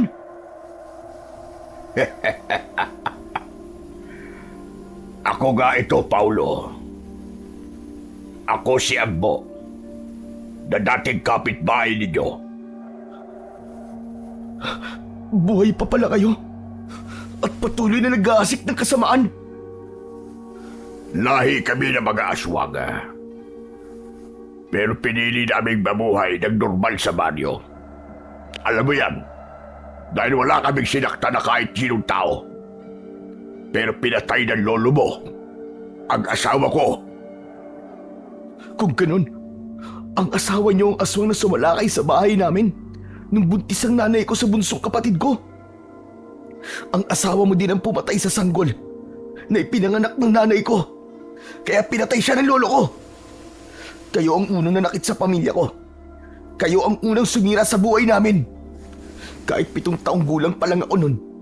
Pero alam ko na ang nangyari sa paligid ko. Pagkatapos ngayon, ay kayo pa ang may ganang magalit at pahirapan kami. Tunay ngang kampon kayo ng demonyo. At ang dugong nananalitay sa inyo ay mula kay Satanas. Hindi ang asawa ko ang sumalakay sa inyo, kundi ibang aswang. Si Elsa, ang aswang niya yun. Napamangkin ang asawa ko. Nakitira lang siya sa amin noong mga panahong yun. Bakit ang asawa mo ang huling kasama ng nanay ko? Bago siya mamatay? Ipinagtanggol lang ng asawa ko ang nanay mo. Naggabing yun, palabas kami ng bahay noon. Patungo kami sa gubat upang doon humanap ng makakain. Nang makita namin si Elsa na umaaligid sa bahay niyo. Nilapitan namin siya at pinigilan dahil nga nangako kami at ang mga kalahi ko na hindi kami mananakit ng tao. Subalit, hindi na nakapagpigil pa si Elsa dahil napakabango ng buntis sa aming mga pag-amoy. Tila ba isa silang masarap na pagkain. Isa pa, may sakit si Elsa noon. Ang dugo at laman ng isang sanggol ay mabisang gamot sa sakit namin mga aswang.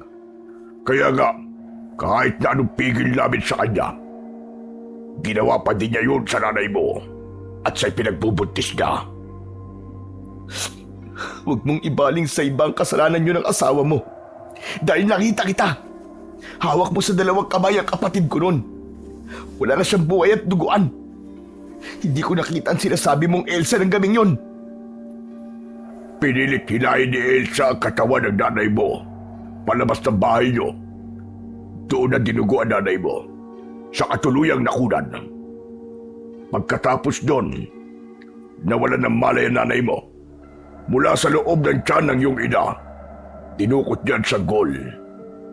Ang pumipigil kay Elsa na gawin yun ay asawa ko. Ngunit sadyang malakas si Elsa kaysa sa asawa ko. Dahil buntis din siya ng mga panahong yun. Nang makita kong nasasaktan ng asawa ko, kinuha ko siya at inilayo kay Elsa. Doon niya na nagawa ang masamang plano niya sa nanay mo. Pinatay niya ito at saka kinain ang puso at atay at lamang loob. At sa kanya isinunod ang sanggol sa sinapupunan ng nanay mo. Nang magsawa na siya sa panginginain, iniwan niya ang nanay mo na wala ng buhay. Nilapitan namin ang iyong ina. Saka kami humingi ng tawad sa kanya. Binuwat ko ang dugo ang sanggol. Saka humingi din ng tawad sa kanya. Yun ang tagpong naabutan niyo ng pamilya mo, ng lolo mo at ng tatay mo. Kaya ang akala niyo ay kami ang pumatay sa nanay mo. Kahit na anong paliwanag namin noon, hindi kami pinakinggan ng pamilya mo. Pinatay pa rin ang lolo mo ang asawa ko. Nakaligtas lang ako sa kanya dahil nakatakas ako. Kasinungalingan lahat ng sinasabi mo. Sinungaling ka! Hanggang ngayon, hindi pa din kayo naniniwala. Sinasabi ko na nga sa iyo ngayon ang buong katotohanan. Kung gano'n, nasan si Elsa? Ang sinasabi mong pumatay sa nanay ko, nasan siya? Pinatay ko siya dahil siya ang dahilan ng pagkawala ng asawa at anak ko. Sa kanya ko ibinuhos ang lahat ng galit na nararamdaman ko. Kung totoo lahat ng sinasabi mo, paano kayo napunta sa lugar na to? Buhat nang mamatay ang nanay mo, tinugis na kami ng mga tao. Kahit na mga kalahi kong walang kasalanan ay pinapatay ng lolo mo, basta't malaman niyang aswang. Kaya nga, pinili namin magtago sa lugar na ito para hindi mapagkamalan ng mga taong napadpad dito na mga aswang kami. Ipinatuyo namin ang lugar na ito na para bang isang resort. Sa ganun, walang mag-iisip na masama sa amin. Ngunit nang malaman kong ikaw si Paulo, na apo ng lalaking pumatay sa asawa ko, nagbago ang lahat. Bumalik ang sakit ng nakaraan. Kaya gusto kong gumanti sa inyo. Paano mo nalamang ako si Paulo? Na anak ng taong gusto mong paghigantihan? Nang makita kita sa pampang, basang-basa ka at walang balay. Totoong ginusto kong tulungan ka. Dahil tulad na sabi ko sa'yo, hindi ako tunay na masama. Pero nabubuhati na kita. Nalaglag mula sa iyong bulsa ang iyong pitaka. Doon ko nakita ang pagkakakilanlan mo sa mga larawan sa pitaka mo. Kaya natiyak kong ikaw si Paulo na apo ng taong kinamumuhian ko. Kaya nga, ulang pa ang lahat ng ito para sa kabayaran ng kasalanan ng pamilya mo sa pamilya ko. Kalahi mo pa din ang naunang nagkasala sa amin. Dahil tulad na sabi mo kanina, pamangkin ng asawa mo si Elsa, di ba? Ang totoong aswang na pumatay kay nanay. Tama ka. Pero mali ang ginantian nyo. At idinamay pa ng lolo mo ang anak ko. Pati na ang ibang mga kalahi ko. Kung ganun, lahat ng to ay bunga ng matagal ng gantian ng pagpatay ng aswang at mga tao laban sa isa't isa. Matitigil lamang ito kung mauubos yung patayin ang buong lahi namin sa lugar na ito. Dahil hanggat nabubuhay kami at hanggat may natitirang buhay sa lahi nyo, tuloy-tuloy ang gantian at patayan na mangyayari. Pero kung ibibigay mo sa akin ang sanggol na hinihingi ko, tatapusin ko na ang sigalot na ito. Ititigil ko na ang pagganti sa pamilya mo. Matapos ang mahabang litanya, umalis na si Mang Umpong, pati na ang mga kasama niya. Hindi na ako muling nakapagsalita pa, kundi natulala sandali. Hindi ganun kadali ang hinihingi niya sa akin, lalo na at nadadamay si Maria. Ayos ka lang ba, Paulo? Nasusuka ka pa ba? Hindi na, Maria. Salamat sa pag-aalala mo. Ikaw ayos ka lang ba?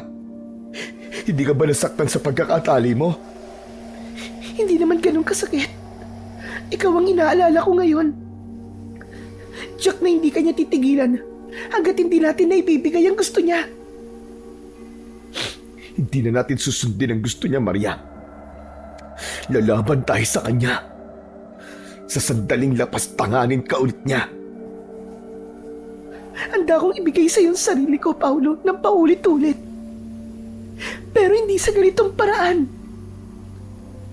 Hindi agad ako nakapagsalita sa sinabi niyo ni Maria. Buong akala ko ay puro galit lang ang nararamdaman niya sa akin. Ibig bang sabihin, may natitira pang pagmamahal sa puso mo para sa akin, Maria? Oo, Paulo. Inaamin ko hanggang ngayon mahal pa rin kita. Kaya nga hanggang ngayon hindi pa ako nag-aasawa. Dahil hindi ko kayang ibigay ang puso ko sa iba. Nangilid ang luha ko sa aking mga mata. Hindi ko inaasahan na maririnig ko yun kay Maria. Mahal na mahal kita, Maria. Pangako ko sa iyo makakaalis tayo sa lugar na to. Ligtas tayong makakaalis dito. Kasama mo ako sa laban na to hanggang dulo. Hindi kita iiwan, Paulo. May naisip na akong paraan para makaalis tayo dito. Anong pamamaraan yon, Paulo? Nilapitan ko ang bintana ng aming kwarto. Inumpisan kong sirain ang bintana na yon gamit ang tinidor na naiwan nila. Kinalas ko ang tornilyo ng bintana. Dahan-dahan lang ang naging pagkilos ko upang hindi makagawa ng anumang ingay. Nang matanggal ko na ang panara ng bintana, saka ko itinali ang dulo ng kumot sa bahaging pinagtanggalan ng tornilyo sa bintana. Ang kabilang dulo nito ay siyang inilaylay ko upang magamit naming daanan pababa sa lupa. Inuna kong padaanin si Maria, pagkatapos ay sumunod ako sa kanya. Matagumpay kaming nakalabas ng kwarto. Subalit sa paligid ay maraming nagkalat na alagad ni Mang Umpong. Mabuti na lamang at dinala ko ang tinidor na ginamit ko kanina. Ito ang naging sandata ko sa kanila. Habang nakatalikod sila, isa-isa kong itinarak sa leeg nila ang tinidor na dala ko hanggang sa bumulagta sila sa lupa. Huwag ka lalayo sa tabi ko. Sumunod ka lang sa paglalakad ko. Oo, dito lang ako sa likod mo, Paulo. Saka Maria, kumuha ka ng bato na maaaring pamukpok sa ulo ng mga demonyong aswang na to. Hindi man yun makakapatay sa kanila. Kahit paano, panlaban na din yun. Sinunod ni Maria ang sinabi ko sa kanya. Hanggang sa makarating kami sa likod ng malaking tarangkahan na daan patungo sa gubat. Laking tuwa ko nang makita kong nakabukas ang pinto ng tarangkahan. May isang nagbabantay doon, subalit abala sa pagdidilig ng mga halaman. Sinamantala ko ang pagkakataon na yon. Habang nakatalikod siya, kumuha ako ng malaking bato mula sa lupa. Inihampas ko yon ng ubod lakas sa ulo niya. Dahilan para mawalan ito ng malay tao niya. Dahil doon ay malaya kaming nakalabas ng pinto ni Maria. Nagtatakbo kami sa pangpang ng dagat. Subalit dahil sa takot na makita kami ng iba pang alagad ni Mang Umpong, pinasok namin ni Maria ang kagubatan. Lakad at takbo ang ginawa namin, makalayo lamang sa resort. Nang sa tingin namin ay nakalayo na kami, naupo na kami sa mahabang punong kahoy na nakatumba sa lupa. Habol ang aming hinga dahil sa pagod. Paolo, saan na tayo pupunta ngayon? Anong plano? Hindi ko na din alam. Pero ang mahalaga, nakaalis na tayo sa loob ng resort. Natitiyak kong sa mga oras na to, nalaman na ni Mang Umpong ang pagtakas natin. Malamang, hinahanap na nila tayo. Dapat makahanap tayo ng mapagtataguan dahil tiyak na hahanapin nila tayo. Paano kung mahanap nila tayo dito sa gubat? Matagal na silang namumuhay dito. Kaya kahit ang kagubatan na to, kabisado nila.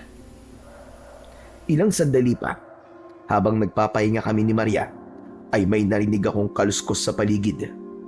Inilinga ko ang paningin ko, subalit wala akong nakita. Kinakabahan ako ng mga sandaling yon. Anong ingay yun, Paolo? Hindi ko din alam. Baka mga alagad yan ni Mang Umpong. Anong gagawin natin? Halika, umalis na tayo dito. Hinawakan ko ang kamay ni Maria. Sabay kaming tumakbo sa kagubatan. Subalit tila sinusundan kami ng mga kaluskos sa paligid. Kaya mas binilisan namin ni Maria ang pagtakbo. Hindi namin inalintana ang mga sangang nakahambalang sa daan. Teka, sandali lang, Paolo. Pagod na ako. Hindi tayo pwede magpahinga, Maria. Mahahabol nila tayo. Pero pagod na talaga ako. Kinakapos na ako ng hininga. Pilitin mo kayanin, Maria, para sa kaligtasan natin. Halika na, lumakad na tayo. Sinundan nila tayo kaya hindi tayo maaaring magpahinga ng matagal. Nang ihahakbang ko ng muli ang mga paa ko, isang kamay ang pumigil sa aking mga balikat. Dahil doon, sunod-sunod na kaba ang naramdaman ko. Dahan-dahan akong humarap sa gawing likuran ko upang makita ko kung sino ang nagmamay-ari ng kamay na humawak sa balikat ko. Ngunit hindi ko inaasahan kung sino ang makikita kong kanina pang sumusunod sa amin ni Maria. Alan! Anak ng putya! Ikaw nga, Alan! Ako nga, pare. Kanina ko pa kayo sinusundan eh. Kaya lang ang bilis niyong maglakad eh. Akala kasi namin yung mga aswang ang umahabol sa amin ni Maria. Totoo nga pala, ang mga aswang sa lugar na to. Paano mo nalaman ng mga aswang sa lugar na to? Saka teka nga, pare. Paano ka nakapunta dito at anong nangyari sa'yo pagkatapos lumubog ang barkong sinasakyan natin? May panahon para sagutin ko ang lahat ng mga tanong mo. Pero sa ngayon, umalis na muna tayo sa lugar na to. May bangkang naghihintay sa atin sa pampang. Magmadali na tayo. Baka abutan tayo ng mga aswang. Hindi na ako muli pang nagtanong kay Alan. Sumunod lang kami ni Maria sa sinabi niya. Tinahak namin ang masukal na daan ng kagubatan. Hanggang sa nakarating kami sa pangpang. Doon ay nakita ko ang isang matandang lalaki na nakatayo malapit sa isang bangka. Kahit na nakatalikod ang lalaking ito, kilalang kilala ko siya dahil siya ang lolo ko. Patakbo kong lumapit sa kanya. Sa kabuong sabik ko siyang niyakap. Lo! Lo, salamat nandito kayo, Lo. Salamat po. Apo ko, akala ko'y napahamak ka na. Mabuti na lamang at ligtas ka. Pasensya na po kayo, Lolo Gaspar, Paulo. Pero mas makakabuti po kung umalis na po muna tayo dito. Sa bahay na lang po natin ituloy ang kamustahan. Baka po abutan tayo ng mga aswang na humahabol kina Paulo at Maria eh. Mabuti pa nga mga apo. Sige na, sige na. Sumakay na kayo sa bangka, magmadali kayo. Naunang sumakay si Lolo sa bangka. Kasunod ay si Alan. Inilalayan niya si Maria para makasakay din sa bangka. Nang ako na ang sasakay sa bangka, bigla itong tumagilid, saka unti-unting tumaob. Dahil doon, lahat kami ay nahulog sa tubig. Isa-isa kaming umahon mula sa tubig, pabalik sa pangpang. Nang ganap na kaming nakaahon sa tubig, doon ko napansin ang isang pamilyar na nilalang, hindi kalayuan mula sa kinaroroonan namin. Mang Umpong, hayop ka. Demonyo ka talaga. Sinong umpong, apo? Si Mang Ambu po, Lolo. Subalit ng panggapusang Umpong ang pangalan niya. Nagawa niya rin pong baguhin ang anyo niya. Siya ba si Ambo, na asawa ng pumatay sa nanay at kapatid mo? Opo, Lolo. Asan si apo ko? Buhay pa pala ang demonyong yan. Ayun po siya, Lo. Sa gawing kanan po. Nang sandaling yon, unti-unti nang lumapit sa amin si Mang Umpong, patungo sa kinaroroonan namin ng mga kasama ko. Akala niyo talaga ay matatakasan niyo ko? Nagkamali kang pinigilan mo pa kaming makaalis sa lugar na ito, Ambo. Ikaw ang dahilan ng pagtaob ng aming bangka. Ngayon, sa pagkakataong ito, titiyakin ko sa iyo na mamamatay ka na! Nagpapatawa ka ba, Gaspar? Kung doon, hindi mo ako napatay. Ngayon pa kayang matanda ka na. Bakit hindi mo subukan na matandang sinasabi mo? Sige! Tignan ko lang kung kaya mo pang labanan ang medalyong ko! Hindi ako lumalaban sa uugod-ugod na at sa matandang nakatungkod na. Ang sumunod na pangyayari ang hindi ko inaasahang magaganap. Ang tungkod ni Lolo naging isang sanga ng baging, kasabay nun ng pagliwanag ng suot niyang medalyon. Subalit kahit na ipinakita na ni Lolo ang kanyang kapangyarihan, hindi pa din talaga natinag si Mang Umpong. Sa halip na matakot, malakas na tawa pa ang pinakawalan niya. Kahit na may kapangyarihan ka pa, kahit gaano ka pa kalakas at magtulong-tulong kayo, hindi niyo ako kaya. Alam mo kung bakit? Tumingin kayo sa inyong likuran. Pagtingin ko sa aking likuran, nakita ko ang mga empleyadong nagtatrabaho sa resort ng matandang aswang. Lahat sila ay mga aswang at papalapit na sa amin. Lo, paano na po ito? Ano pong gagawin natin? Ang dami po nila. Hindi niyo po kayang labanan silang lahat, Lo. Magtiwala ka sa akin, Apo. Makakaya kong paslangin ang lahat ng mga kampo ng demonyo. Sige na, magmadali kayo. Magtungo kayo sa nakataob na bangka. Subukan niyong itihaya ulit yon. Ako na ang bahalang humarap sa mga diablong buwang na ito. Hindi ko kayang tiisin ang lolo ko na lumaban ng mag-isa. Kaya naman, nanatili ako sa tabi niya at hindi ako pumunta sa bangka. Samantalang sila Alan at Maria, sinusubukan ng itihaya ang tumaob na bangka. Makakaabala ka lang, Paulo. Hayaan mo na akong lumaban na mag-isa. Sige na, Apo. Tumabi ka na. Kayang-kaya ko na ito. Maniwala ka. Kahit nalabag sa loob ko, tumabi ako. Hinayaan ko ang lolo ko. Samantalang unti-unting lumalapit ang mga aswang kay Lolo, ay mas lalong lumakas ang kaba ko. Natatakot ako para sa kaligtasan niya. Subalit siya ay nanatiling kalmado lang at naghihintay sa pagsugod ng mga aswang. O ano? Ano pang hinihintay niyo mga alagad ko? Sige na! Tapusin niyo na ang matandang yan! Tagtarin niyo ng pinong-pino! Dahil doon ay mas mabilis ang naging pagkilos ng mga aswang. Sumugod sila kay Lolo. Subalit, bago pa sila makalapit, muling lumiwanag ang kanyang suot-suot na medalyon. Naglabas yun ng nakakasilaw na liwanag. Pagkatapos ay lumakas ang hangin. Ang lahat ng mga buhangin sa paligid ni Lolo ay nagliparan na mistulang ipo-ipo. Dahilan para ang mga mata ng kampon ng mga demonyo ay mapuwing. Sinamantala yon ni Lolo. Ginamit niya ang kanyang makapangyarihang tungkod na naging mahabang baging. Umulupot yun sa mga tauhan ni Mang Umpong, saka isa-isang tumilapon sa iba't ibang direksyon. Bagamat lahat sila ay natumba, subalit buhay at malakas pa din sila.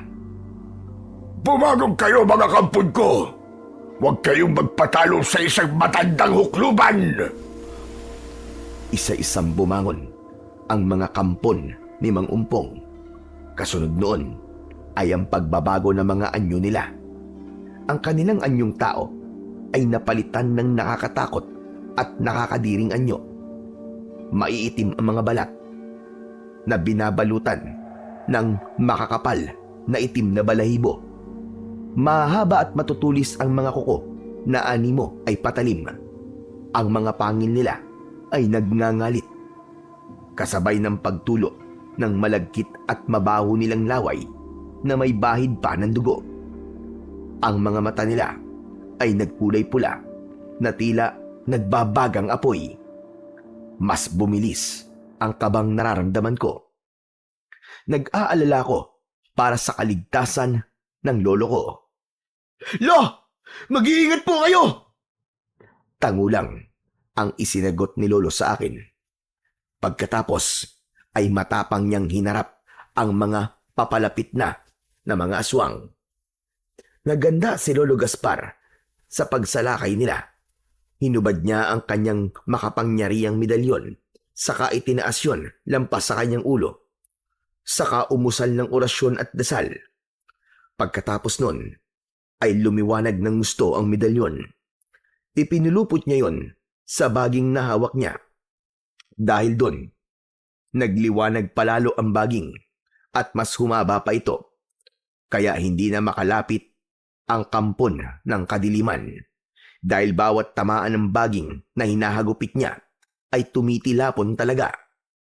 Bagamat muli silang bumabangon, inulit lang ni Lolo ang ginagawa niyang pag-atake. Ngunit sa paulit-ulit na yon, labis na ang pagod na nararamdaman niya.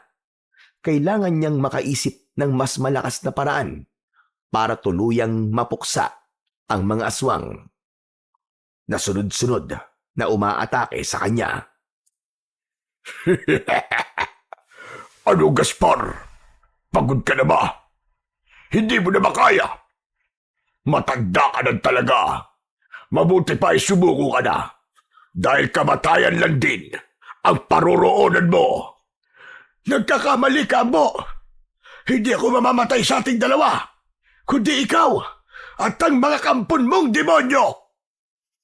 Doon ay mas lalong ibinuhos ni Lolo ang kanyang buong lakas. Pinaikot niya ang kanyang sarili, kasabay ng tangan niyang baging na umikot din. Nakalikha siya ng ipo-ipo. Lahat ng mga aswang na natatamaan ng baging ay tumitilapon sa malayo. Ang mga buhanging sumasama sa ipo-ipo ay tila apoy na pumapaso at sumusunog sa mga katawan ng mga aswang hanggang sa tuluyan silang matupok at mamatay. Ngayon, Ambo, ikaw na lang ang natitira. Patay na ang lahat ng mga alagad mo. Kaya humanda ka na din sa kamatayan mo! Walang inaksayang sandali ang lolo ko. Ipinulupot niya ang baging sa katawan ng matandang si Mang Ambo na nagpanggap bilang Mang Umpong. Pagkatapos ay pinagulong yun ni lolo palapit sa kanya. Nang mailapit na sa kanya ang katawan ng matandang aswang, ay sa kanya ikinintas dito ang kanyang mahiwagang medalyon. Malakas na napasigaw ang aswang. Kasunod ay ang matinding liwanag ng medalyon. Kasunod ay ang malakas na pagsabog ng katawan ng matandang aswang kasama ang medalyon. Labis ang saya ko ng mga sandaling yon. Sa wakas, wala na ang mga aswang sa isla. Makakapamuhay na kaming payapa mula ngayon. Wala na ang medalyon ni lolo, pero wala na din ang lahi ng mga aswang na kumitil sa buhay ng nanay ko. Halika na, Apo. Umuwi na tayo. Opo, Lolo. Gusto ko na din pong makita si Lola. Nag-aalala na sa'yo ang lola mo. Mabuti na lang po talaga. At nakita po kami ni Alan sa kagubatan. Dahil kung hindi po, baka napatay na po kami ni Maria ng mga aswang na yun. Ay, teka, sandali. Alan, paano mo nga pala nakilala ang lolo ko? Mapalad lang ako. Dahil sa napadpad ako sa dalampasigan, malapit sa mismong daungan ng barko. Doon ay nakita niya ako at nagtanong. Nakilala ko siya. Nalolo mo siya. Dahil doon sa larawan na ipinakita mo sa akin.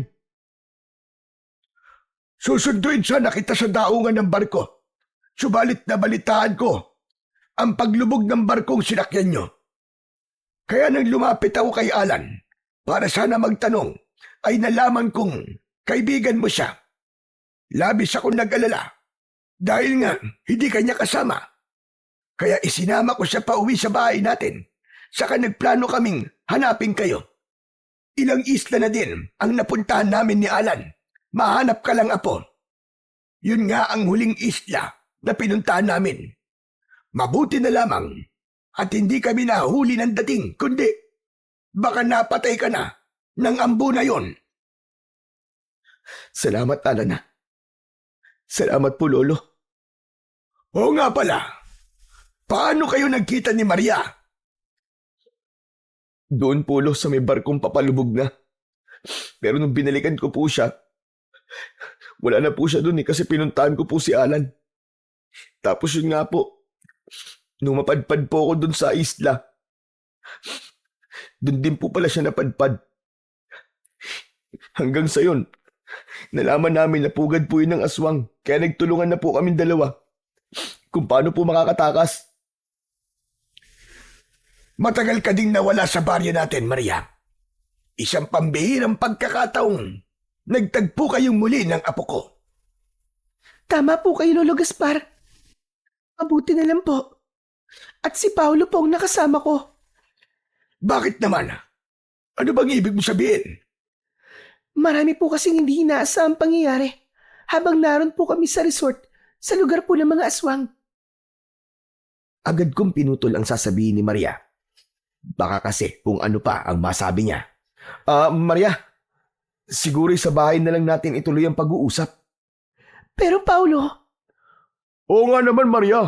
Baka mamaya may natitira pang aswang dito at sumalakay pa sa atin. Tama si Alan, Maria. Kaya umalis na tayo dito. Tara na. nako, gusto mo lang yatang wag pag-usapan yun eh. Hindi naman sa ganun. Teka nga, ano ba ang tungkol doon? Lolo Gaspar, may nangyari po sa amin habang bihag po kami ng mga aswang. Kaya dapat po akong panagutan ni Paulo. Ano ka mo? Teka, nangyaring ano ba? Lolo naman eh, kailangan pa po bang ipaliwanag yun? Sinipingan po ako ng apo nyo, kaya kailangan niya akong panagutan. Ano ka mo?